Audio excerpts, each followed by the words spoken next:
ओम नमो भगवते वासुदेवाय। ओम नमो भगवते वासुदेवाय। नारायणं नमस्कृत्यं नरं चैव नरोत्तमं देवीं सरस्वतीं व्यासं ततो जयमुदीरये। नष्टप्रायेषु भद्रेषु नित्यं भागवत सेवया भगवती उत्तम श्लोके भक्तिर्भवती नैष्ठिकी।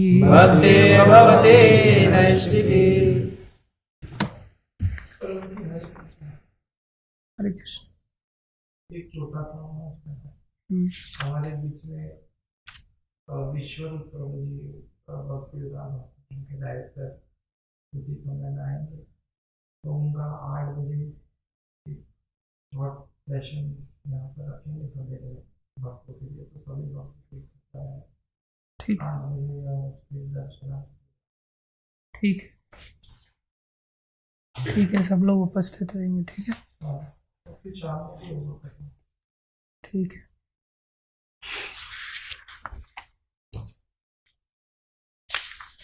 कौन सा श्लोक है?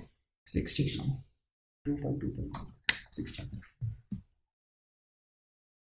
श्रीमद् भागवतम स्कंदो अध्याय 2 श्लोक संख्या 16।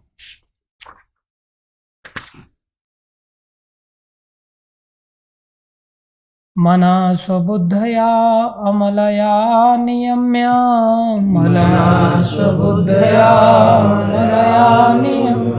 क्षेत्रज्ञ एतां निनयेत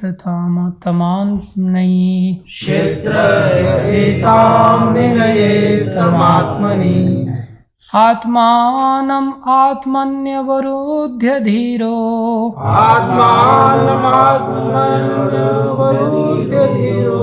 लब्धोपशान्तिर्विरमेत कृत्यात्।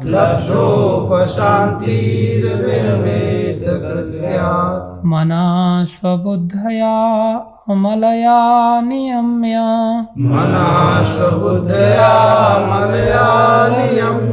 क्षेत्रज्ञ एतां निनयेत तमात्मनि।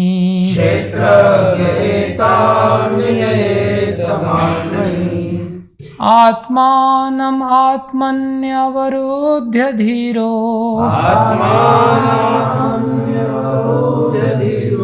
लब्धोपशान्तिर्विरमेत कृत्यात्।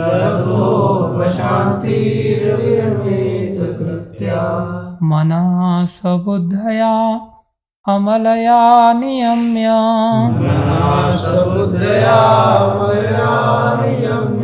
क्षेत्रज्ञ एतां निनयेत तमात्मनि।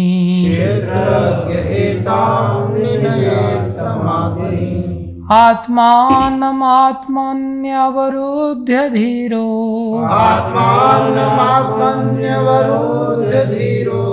लब्धोपशान्तिर्विरमेत कृत्यात्।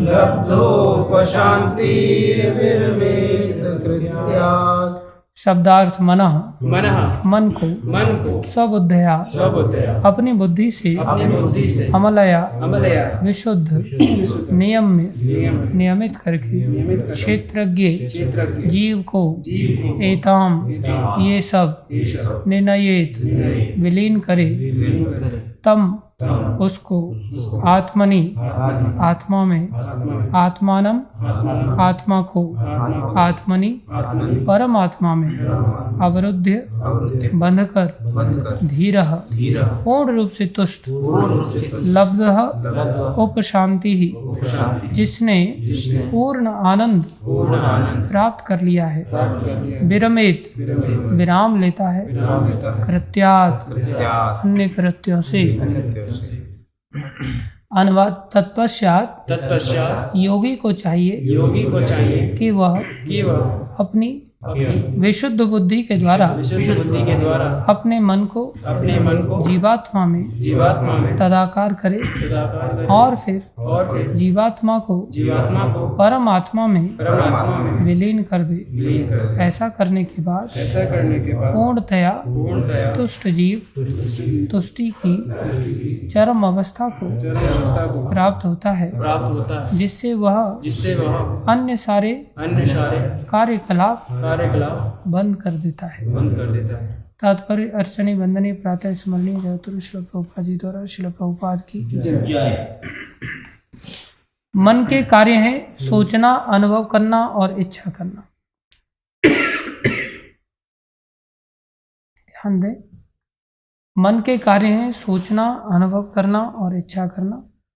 जब मन भौतिकतावादी होता है या भौतिक संसर्ग में लीन रहता है, तब वह ज्ञान की भौतिक उन्नति के लिए कार्य करता है, जिसकी चरम परिणति आणविक अस्त्रों की खोज में होती है। किंतु जब मन आध्यात्मिक संवेग के अंतर्गत कार्य करता है, तो वह जीवन के पूर्ण आनंद तथा शाश्वतता के लिए अपने घर अर्थात भगवत धाम वापस जाने के लिए आश्चर्यजनक ढंग से कार्य करता है। अतः मन को उत्तम तथा विशुद्ध भक्ति बुद्धि के द्वारा सुनियोजित किया जाना चाहिए। परिपूर्ण बुद्धि भगवान की सेवा करने के निमित्त होती है। मनुष्य को इतना तो समझ ही लेना चाहिए कि जीव समस्त परिस्थितियों का दास है। जीव समस्त परिस्थितियों का दास है। प्रत्येक जीव इच्छा, क्रोध, वासना, भ्रम, पागलपन तथा ईर्ष्या के आदेशों के अनुसार कार्य करता है। ऐसा लगता है हमको अपने आप में कि हम भी इस कैटेगरी में हैं। और ये सब के सब भौतिकता से प्रभावित हैं। किंतु इन समस्त संवेगों के आदेशों का पालन करने हेतु वह निरंतर दुखी रहता है। जब वह वास्तव में इसका अनुभव करता है और सही स्रोतों से इसकी खोज करने के लिए अपनी बुद्धि दौड़ाता है, तो उसे भगवान की दिव्य प्रेममयी सेवा का पता लगता है। तब बुद्धि शरीर के उपयुक्त रसों की भौतिकता की दृष्टि से सेवा न करके भौतिकतावादी मनोवृत्ति के दुखद भ्रम से मुक्त हो जाती है, और इस प्रकार मन विशुद्ध बुद्धि से भगवान की सेवा में लग जाता है। भगवान एवं उनकी सेवा परम धरातल पर होने के कारण अभिन्न है। अतएव अमिश्रित बुद्धि तथा मन भगवान में तदाकार हो जाते हैं, और इस तरह जीव मात्र दृष्टा नहीं रह जाता, अपितु भगवान के द्वारा दिव्य रूप से देखा जाता है। जब जीव भगवान द्वारा प्रत्यक्षतः देख लिया जाता है, तो वे अपनी इच्छा अनुसार जीव को आदेशित करते हैं, और जब जीव उनके आदेशों का पूर्णतः पालन करने लगता है, तो जीव अपनी भ्रामक तुष्टि के लिए अन्य कार्य करना बंद कर देता है। जीव अपनी शुद्ध अवस्था में पूर्ण आनंद की उपलब्धि करता है, लब्धोपशांति और समस्त भौतिक लालसाओं से निवृत्त हो जाता है। ओम ज्ञानम तिमिरन्धस्य ज्ञानाञ्जनशलाकया चक्षुरुन्मीलितं येन तस्मै श्री गुरवे नमः। श्री चैतन्य मनोविष्टम स्थापितं येन भूतले स्वयं रूपकदा मह्यं ददाति स्वपदान्तिकं। वन्देऽहं श्रीगुरु श्रीयुतावनकमलं श्रीगुरुन् वैष्णवांश्च।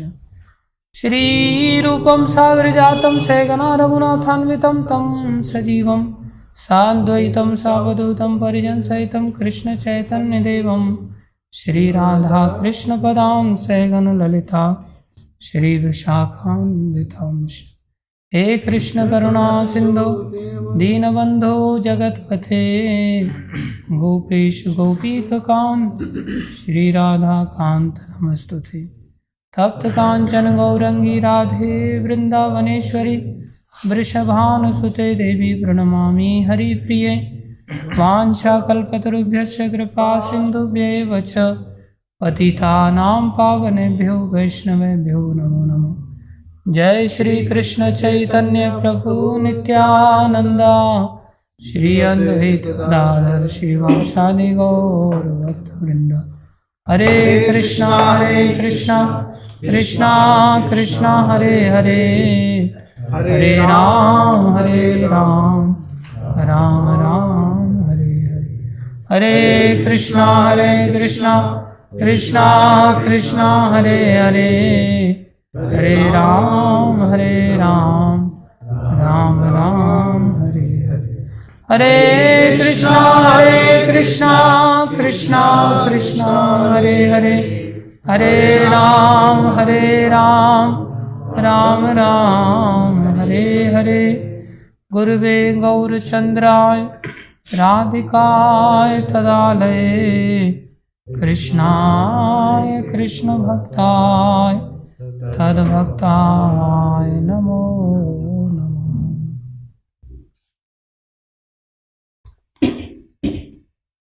हरे कृष्ण। हरि बोल। सभी भक्तों का हार्दिक अभिनंदन है, स्वागत है। गुरु वैष्णव की दया से जो कुछ कहें कृपा करके ध्यान से सुनिए।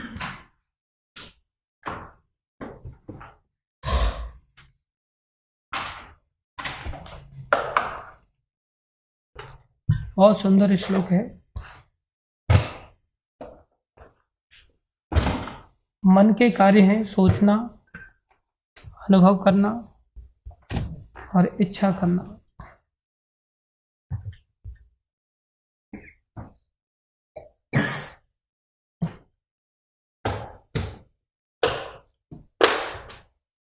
जब मन भौतिकतावादी होता है, मटेरियलिस्टिक होता है, तब वो इच्छा, क्रोध, वासना, भ्रम, पागलपन तथा ईर्ष्या इनके आदेशों के अनुसार काम करता है। हम सभी ईर्ष्या के अनुसार काम करते हैं प्राय, या वासना के अनुसार काम करते हैं,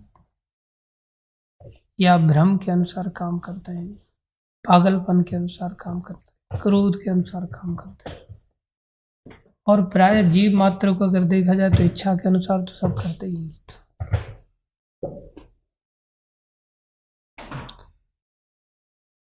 कोई भी व्यक्ति फिर कैसे काम करना चाहिए अगर ऐसे नहीं करना है तो? बोले जब आध्यात्मवादी हो जाता है तो मन बुद्धि के अनुसार काम करता है।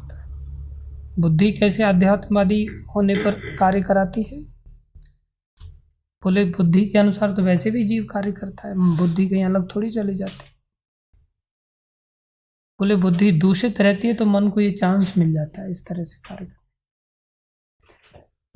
जब मन को चांस मिल जाता है तो इंद्रियां भी वैसे ही कार्य करती, इंद्रियां वैसे कार्य करती तो शरीर भी वैसे ही कार्य करता। परिणाम क्या है? कार्यों का अंत नहीं है। जीव को कभी विश्राम की प्राप्ति नहीं हो सकती। गधा मजूरी उसको अनंत काल तक करनी पड़ेगी, अनंत काल से करता आ रहा है, अनंत काल तक करता चला जाए।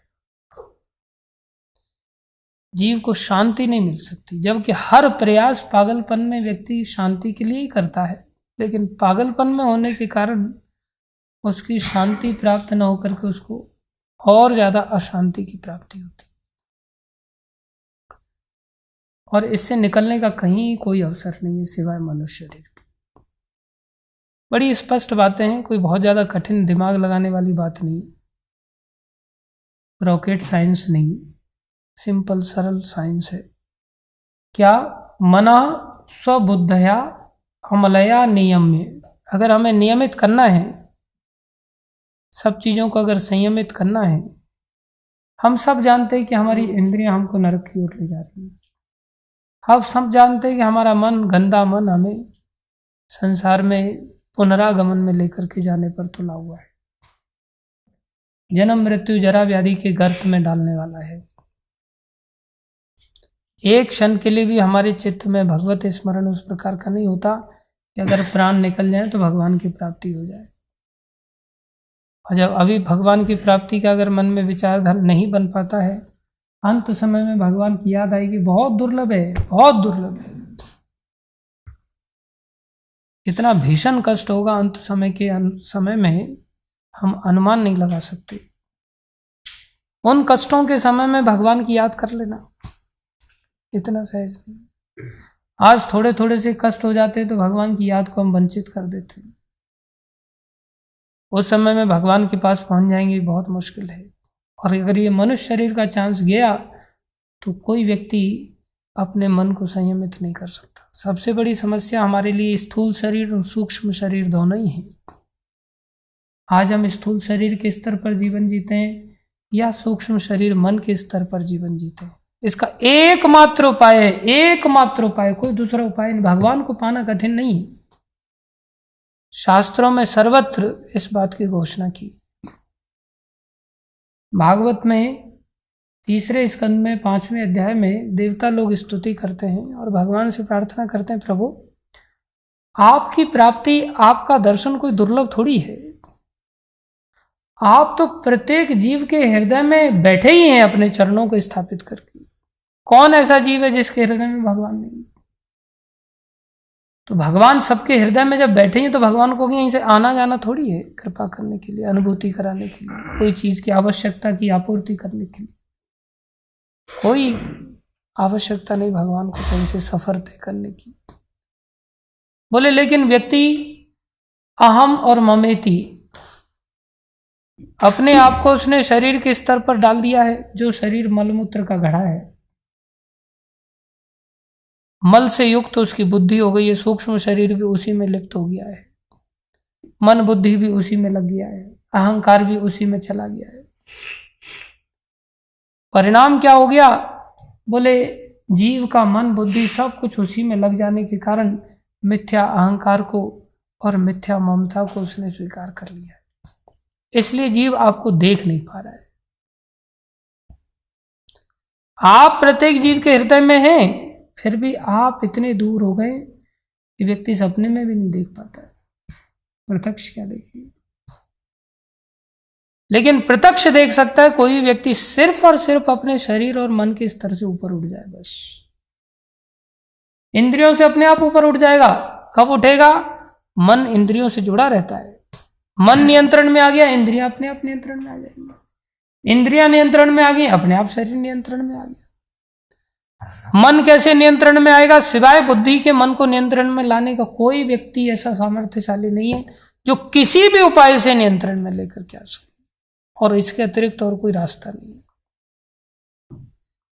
और किसी और की बुद्धि से इस मन को नियंत्रण में नहीं लाया जा सकता। ये भी ध्यान रखना होगा। मनः स्वबुद्धया, अपनी बुद्धि से ही हमें इसको नियंत्रण में लाना पड़ेगा। ऐसा नहीं कि दूसरे की भक्ति कर लेने से हमें फायदा मिल जाएगा। प्रभुपाद जी कहते हैं जब हवाई जहाज टेक ऑफ कर जाता है तो एक हवाई जहाज को दूसरा हवाई जहाज सहायता नहीं कर सकता। उसको अपनी सहायता खुद करनी पड़ती है। कोई रास्ता नहीं। कहां जा रहा है भाई?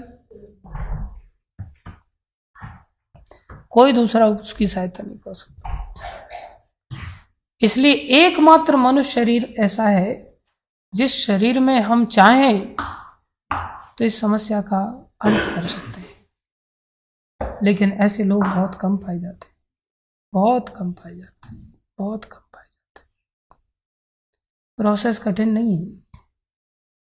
प्रोसेस तो कर्तुम सुसुखम अव्ययम, करने में सुखकारी नहीं है, अत्यंत सुखकारी है, अत्यंत सुखकारी।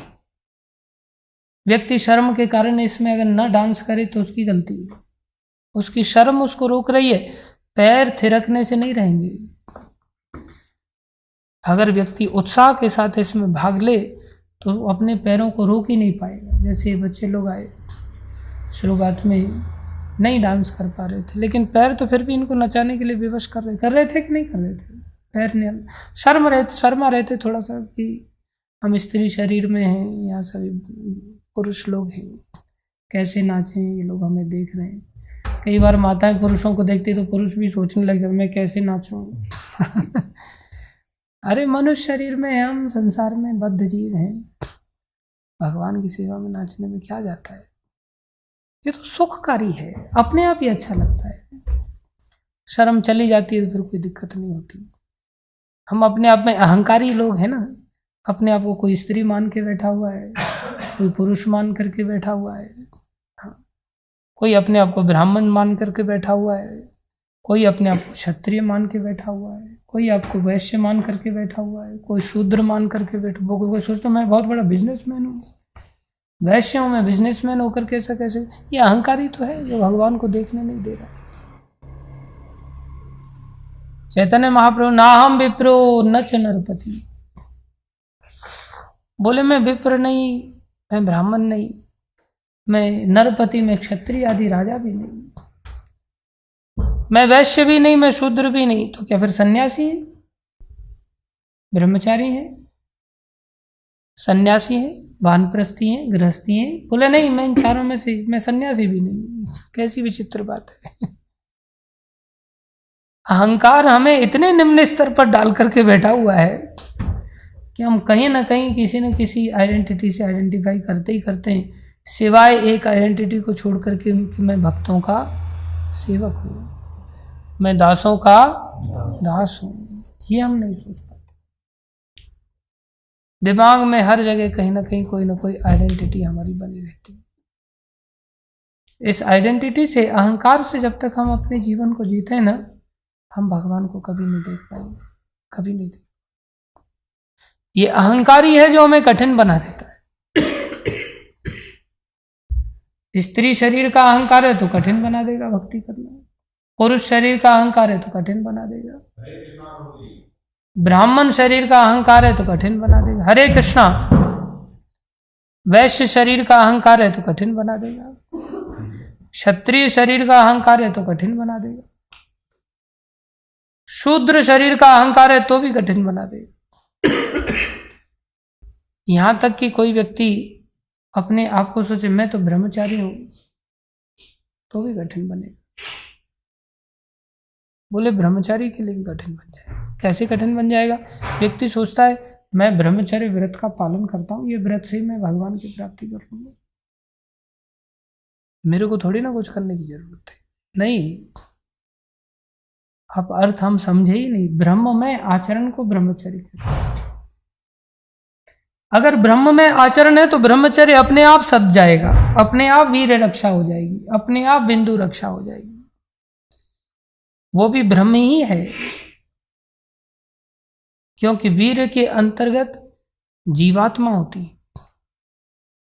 और जीव क्या है? भगवान का अंश है। भगवान का अंश होने के कारण उसको भी ब्रह्म कहा है। इसलिए अगर कोई व्यक्ति उस जीव की रक्षा कर देता है, जीव को नष्ट होने से बचा लेता है, तो बोले वो ब्रह्मचर्य तो है। लेकिन एक छोटे से बिंदु को नहीं बचा सकता तो फिर भगवान को कैसे पाएगा? वो बहुत आवश्यक है। लेकिन वो अहंकार के कारण भी अगर भगवान की भक्ति में आचरण नहीं करता तो नहीं प्राप्त हो सकता उसको। वो भी बाधा बन जाएगा, गृहस्थ भी बाधा बन जाएगा, वानप्रस्थ भी बाधा बन जाएगा, और सन्यासी जीवन भी बाधा बन जाएगा। फिर बनना क्या है? बोले ये सब परिस्थितियों में जीव को हो सकता है रहना पड़े, क्योंकि हम सब परिस्थितियों के दास हैं। कहीं ना कहीं तो रहेंगे, किसी न किसी स्तर पर तो रहेंगे। लेकिन हर स्तर पर एक ही कार्य सीखना चाहिए कि हम दासों के दास हैं। ये बात अगर दिमाग में बैठ गई कि हम दासों के दास हैं और इस जीवन को भक्ति में लगाना है बस, तो ये जीवन सफल हो जाएगा।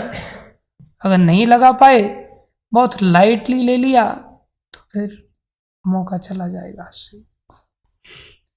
लाइटली नहीं लेना चाहिए, दया का दुरुपयोग नहीं करना चाहिए। प्रभुपाद जी ने हमारे ऊपर बड़ी विशेष कृपा की है, कैसा सुंदर आंदोलन दिया है। संसार में करोड़ों लोग हैं, करोड़ों लोगों के पश्चात इतना समाज में बड़े बड़े विद्वान लोग हैं, लेकिन सब विद्वता का उपयोग एटॉमिक रिसर्च की ओर लगा रहे, मरने की ओर लगा रहे। जल्दी कैसे मरे, ये भौतिकतावादी जीवन का परिणाम। वास्तविक विद्वता का परिणाम तो यही होना चाहिए, शुद्ध बुद्धि का परिणाम यही होना चाहिए कि हम कैसे संसार में विश्राम को प्राप्त करें। मरने के बाद विश्राम नहीं होता, इस संसार के चक्र से निकलने के बाद विश्राम। आत्मज्ञान से रहित होने के कारण संसारी मूर्ख लोग समझ रहे हैं कि मरने के बाद विश्राम मिलेगा, इसलिए सुसाइड रेट बढ़ता चला जा रहा है। पागलों की तरह लोग मरने के कगार पर कूदने के लिए तैयार है,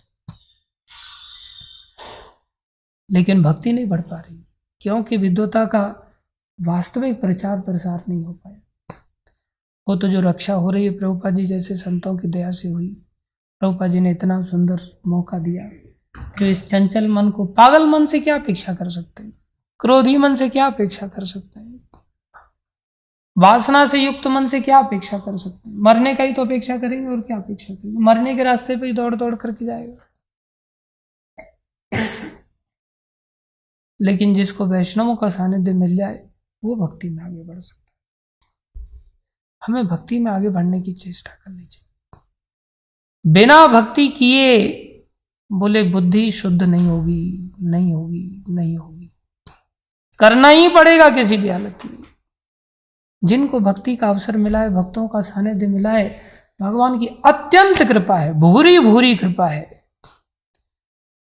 ऐसे ही भक्तों को भूरिदा जना नहीं कह दिया गोपियों ने, इनसे बढ़कर और कोई है ही नहीं। और हम ऐसे भक्तों को भी बहुत लाइटली ले लेते हैं ना, तो फिर हमसे गिरा हुआ कोई व्यक्ति नहीं। इसलिए प्रभुपाद जी के द्वारा, इस इस्कॉन की स्थापना के द्वारा हम सभी अपने आप को चाहें तो रक्षा कर सकते हैं। लेकिन इस्कॉन में भी लोग रोटियां तोड़ने के लिए पड़े रहते हैं। परिणाम में उनका मन इस्कॉन से भी एक न एक दिन उनको भगा के लेकर के जाएगा ही जाएगा, क्योंकि मन तो पागल है ना, शुद्ध हुआ ही नहीं, एक न एक दिन उनको नष्ट कर देगा। इसलिए इस्कॉन में कोई ऐसा नहीं है कि रात दिन बहुत परिश्रम कराया जा रहा हो, कोई गधा मजूरी कराई जा रही हो, कोई हल चलवाया जा रहा हो, ऐसा कुछ नहीं है। जो लोग ऐसे बहाने खोर होते हैं वो एक न एक दिन ऐसे ही चले ही जाते हैं। उनको कितना भी दया करो तो भी दया के पात्र नहीं बन पाते, क्योंकि मन संयमित हुआ ही नहीं ना। मन तो दुष्ट बना रहा, भक्ति की नहीं, भक्ति की नहीं तो एक न एक दिन भटक नहीं। आज नहीं भटकेंगे, 1 साल बाद भटकेंगे, 1 साल बाद नहीं भटकेंगे, 10 साल बाद भटकेंगे, 10 साल बाद नहीं, 20 साल बाद भी भटक जाएंगे। क्यों भटकेंगे? मन शुद्ध नहीं हुआ। और जब जाएंगे तो मटका आश्रम के ऊपर फोड़ करके जाएंगे कि आश्रम के लोगों ने मेरे साथ ऐसा व्यवहार किया, आश्रम ने ऐसा व्यवहार किया, वैसा व्यवहार किया, आश्रम में ये समस्या है, वो समस्या है, ऐसा बोल के कहीं ना कहीं मटका फोड़ करके जाए। भगवान की दया की सीमा देखो। अपीचे सुदुराचारो, दुराचार नहीं, सुदुराचारी है। भजते माम अनन्य भाग। अगर कोई भक्ति में लगा है, अगर कोई अपनी बुद्धि को इस अमल से, इस मल से मुक्त करना चाहता है, जो कि भक्ति करने से अपने आप हो जाएगी, करना चाहता है तो अपने आप भगवान उसे साधु बनाएंगे। क्षिप्रम भवति धर्मात्मा, निश्चित बन जाएगा। उसके लिए फिर भक्ति करना कठिन नहीं होगा। फिर भक्ति तो दौड़ दौड़ के आएगा। वो बूढ़ा हो जाएगा तो भी आएगा, मरने के कगार पर पड़ा रहेगा तो भी उठ करके आएगा। सूरदास जी एक दिन शरीर, जब जिस दिन शरीर छोड़ रहे थे, भगवान की मंगला में नहीं पहुंचे तो गोस्वामी जी कहने लगे, आज सूरदास जी नहीं आए? बोले हाँ, आज अगर वो नहीं आए तो इसका मतलब संसार से जाने की तैयारी कर रहे होंगे, तभी नहीं आए। अंधापन था, अंधे होने के पश्चात भी कभी ऐसा नहीं था कि जिस दिन पहुंचते नहीं थे वो पहुंच जाते थे। कहाँ चंद्र सरोवर है और कहाँ श्रीनाथ जी का मंदिर था, कितना दूर चल करके पहुंच जाते थे, क्योंकि अभ्यास ऐसा था। हम सबको भक्ति का अभ्यास करने की चेष्टा करना चाहिए। अभ्यास नहीं कर सकते तो संसार में किसी से कोई आशा नहीं करनी चाहिए। इस व्यक्ति के कारण मंदिर का ऐसा होगा, मंदिर का वैसा होगा। मंदिर के प्रति, भगवान के प्रति हमें भरोसा ही नहीं हुआ। अगर कोई गुरुजनों को इस दृष्टि से देखता है कि ये गुरुजी मेरे को निकाल नहीं रहे, गुरुजी मेरे ऊपर इतनी दया, मेरे को रख रहे हैं अभी भी, इसका मतलब इनको मेरी जरूरत है मेरी कुछ योग्यता इनको जरूर नजर आ गई है, इसलिए मेरे को किसी भी चीज की इतनी बड़ी छूट दे करके चल रहे हो। वास्तव में देखा जाए तो उनकी केवल और केवल कोरी मात्र दया है। वो कोई आशा नहीं रखते हैं आपसे। वो जानते हैं कि सारे कार्य भगवान ही कर रहे हैं, अदरवाइज वो गुरु नहीं हो सकते, अदरवाइज वो सच्चे वैष्णव नहीं हो सकते। वो तो केवल और केवल दया कर रहे हैं। लेकिन हम गधे लोग इस बात को नहीं समझ पाते कि ये भक्ति कितना हमारे लिए आवश्यक है। एक तो चोरी, ऊपर से सीना चोरी। इसलिए ऐसे लोगों को बहुत ज्यादा शेल्टर नहीं देनी चाहिए, बहुत ज्यादा आश्रय नहीं देना चाहिए।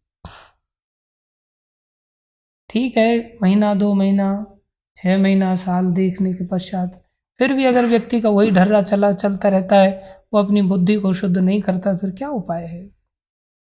कोई उपाय नहीं। भजते माम अनन्य भाग, अनन्य भक्ति के लिए उसको चेष्टा करने के प्रति देखना चाहिए, उसके कारण दूसरे लोग भी प्रभावित होते। जैसे ये बैठे हैं श्रीमान जी हमारे, गंभीरता नाम की कोई चीज ही लाने का प्रयास नहीं करते। सुबह में अगर नहीं उठ सकते हो तो तुम बोरी बिस्तर बांध करके जा सकते हो, कम से कम यहाँ देहरादून में नहीं रहो, गोवर्धन में जाकर के मंदिर में नहीं रहना, बाहर जाकर के कहीं कमरा लेकर के रहो, वहां से कमरा लेकर के गोवर्धन में आकर के आराधना को कर सकते हो तो करो। महाराज को कोई दुश्मनी थोड़ी थी इनसे, लेकिन फिर भी ऐसा आदेश देना पड़ा। जप नहीं कर सकते, मंगल आरती नहीं कर सकते। अरे कितने भी दोष हैं, गुरुजन दोष नहीं देखते।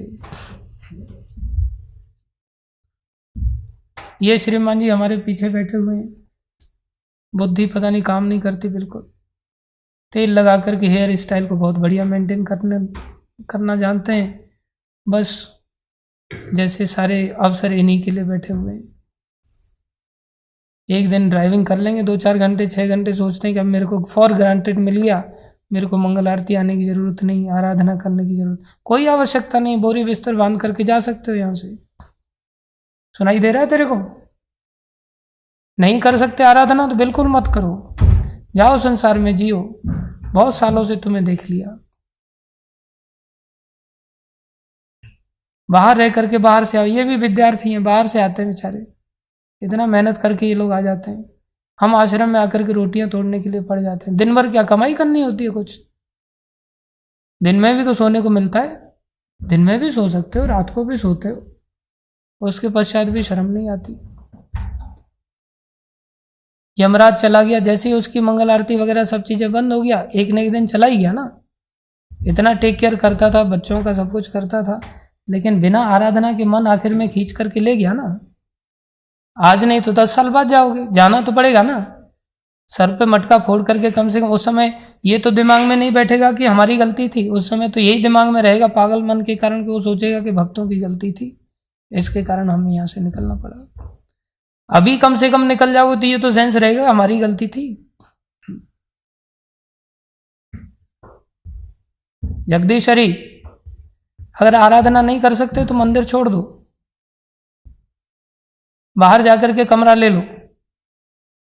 समझ में आ रहा है?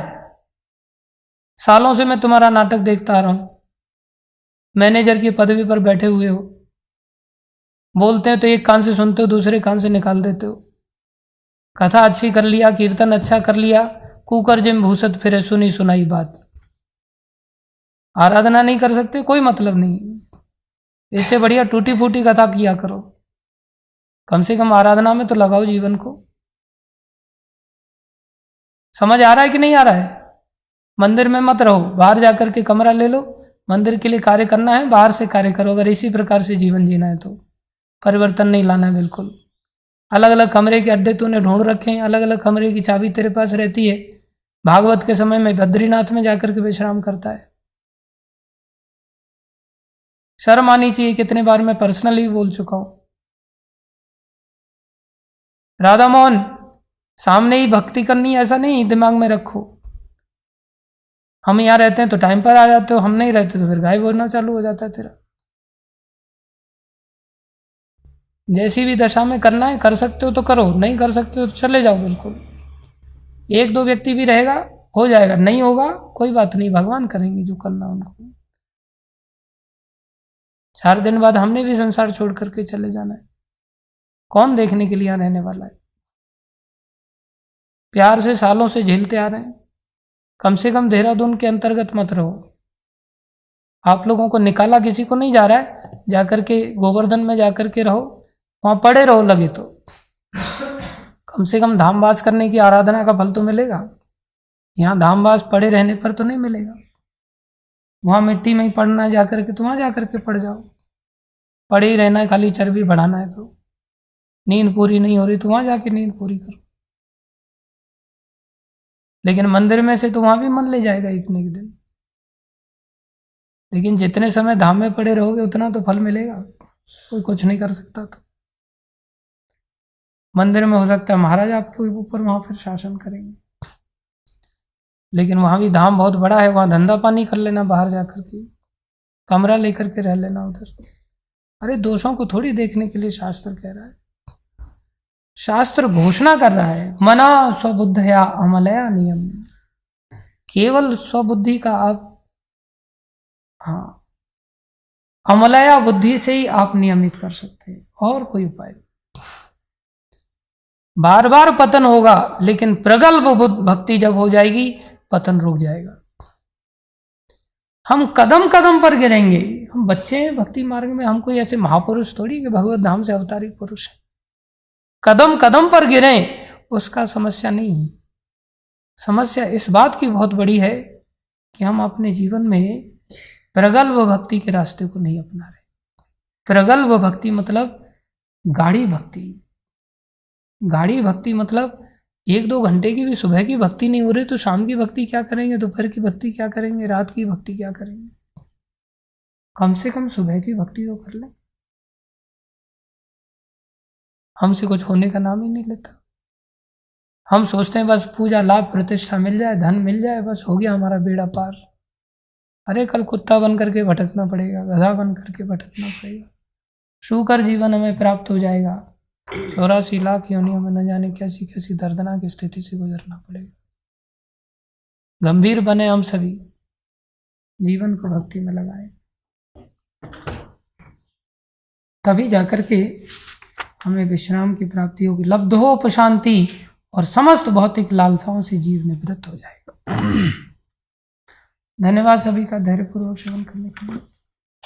श्रीमद् भागवत महापुराण की जय, जगत गुरु श्री प्रभुपाद की जय, श्री गुरु महाराज की जय, अनंत कोटि वैष्णव वृंद की जय, आप सब भक्तों की जय, आप सब भक्तों की जय।